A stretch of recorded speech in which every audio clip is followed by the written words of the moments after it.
Bon Appetit, Your Majesty, is a weekend gift that keeps on giving. The viewers are sure in for a good ride, as the tyrant king falls for his cook from the future. While the chef from the future, who's afraid of changing history, throws caution to the wind, once her heart is stolen by the tyrant king. Who else didn't want the last episode to end? Ji-young proved once again why she's a 3-star Michelin chef from the future, shutting Mok-ju up, and winning over the Queen Dowager and the kitchen cooks. So far, she's been handling this time slip well. However, it looks like her skills will be tested once again in the next episode, as an envoy arrives with 3 cooks. This has Prince Jaesun written all over it.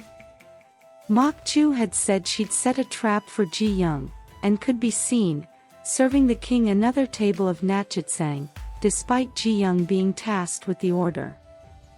Meanwhile, in a moment of loneliness and drunkenness, the king kissed Ji-young last night. Before this happened, Ji-young had been a little worried for the king, after he asked about his future. This shows that she's somehow started caring for the tyrant king.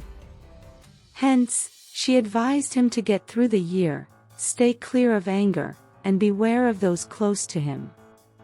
She told him this, knowing that this was the year all hell broke loose for the king. And when she saw him cry, something melted in her. She couldn't help but allow the kiss.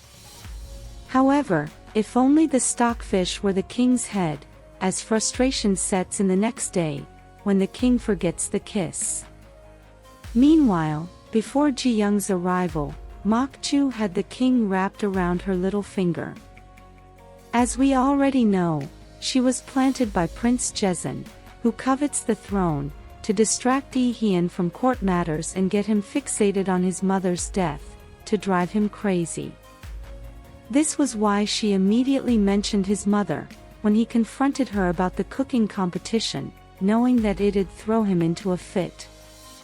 Hoping that he'd rely on her, as usual. What's more, whatever is in this little sachet seems suspicious. It was first shown when Mok-ju learned from Man-soo that Ji-young had cooked for the king at the governor's house. And it was the first thing she brought out when the king appeared distressed. Could it be what she uses to calm him after driving him into a fit? Which made the king rely on her, making her the only one who could calm the king after a fit. Or what escalates it? She sure was surprised by the king's rejection. This time, Ji-young's food and words helped calm the king's wounded heart. Learning that she also lost her mother seemed like a shared connection between them. This marked the beginning of something new, or blurting, as Song-jae would call it, between them. But then, the king is confused about whether he likes Ji-young's cooking, or Ji-young herself, after their shared kiss. What's more, according to true historical events, and Ji-young's knowledge, the king was deposed, after his retaliation by executing those involved in his mother's death. This is what Prince Jaesun and Mok-ju are aiming for. The king is consumed with finding those behind his mother's death.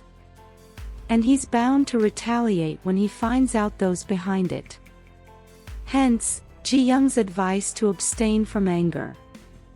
But then, there seems to be more than meets the eye. There must be a reason. The Queen Dowager declared that she'd make the same decision all over again, if they were to go back in time. Maybe, his mother had been a good mother to him, but had done something sinister. He had been a child, and might not have been privy to his mother's activities. Maybe, with Ji-young's advice and her by his side, something might change. What's more, who else noticed that the book, Munganrock, which could be the reason Ji-young time-slipped, disappeared, when the king also named his journal Munganrock?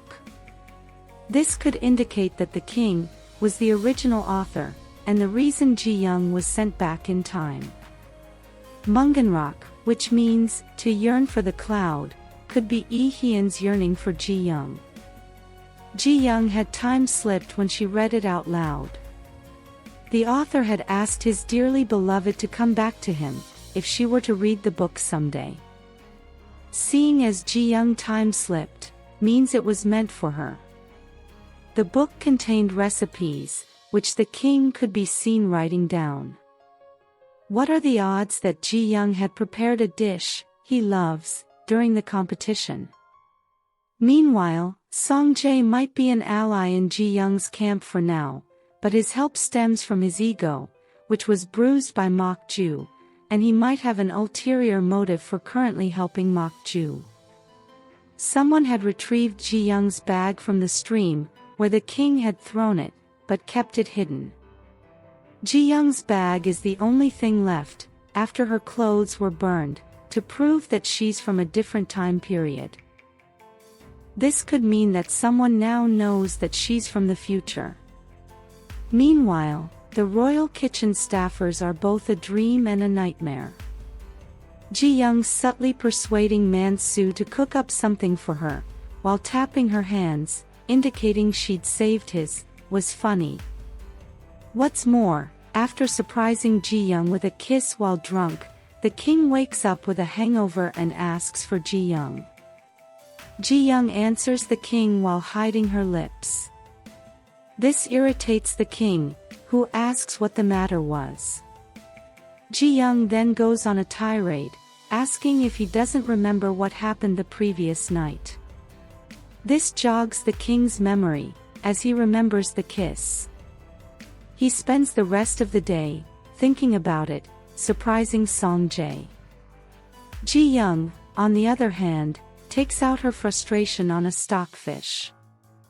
As I mentioned earlier, the king is confused about whether what he feels is for Ji Young's cooking, or for Ji Young herself. Meanwhile, Mok Ju is not to be forgotten, as she cooks up another shenanigan. Instead of leaving the preparation of natchitsang to Ji Young, she decides to prepare it herself. Natchitsang comes after the king's physical examination, and is one of the times that Prince Jaesun dines with the king. Prince Jaesun looks forward to trying Ji Young's cooking during this time. This could be the reason Mok Ju wants to be involved. Ji Young stands her ground, and the king is surprised on receiving 2 natchitsang. What's more, Ji Young is back on the hot seat, as an envoy arrives with 3 cooks. This leads to a competition between her and the visiting cooks. She tries to raise the morale of her team, using modern terms. The look in her eyes shows she's up to cooking up a fire and storm. This also has Prince Jaesun written all over it, as he had sent out a note to an important figure in the last episode. What's more, the king seems to know the plot against him, as the jester was mentioned as the one who made away with the assassin. The king had used Ji Young to get the message across to Gongil to search for the assassin. Meanwhile, someone doesn't want the king to know what happened to his mother, as the drafter, bearing the draft, disappears. His guard tries to find the draft and its bearer, to no avail. No more drunken mistakes, Lee Hyun. Knowing how the historical event turned out, makes you worry about how this will end. On a scale of 1 to 10, how would you rate this drama so far? Let us know your thoughts in the comments section below. If you enjoyed this content, please give it a thumbs up, share it, subscribe, and turn on your notification bell for all things wonderfully K-drama. Thanks for watching, bye.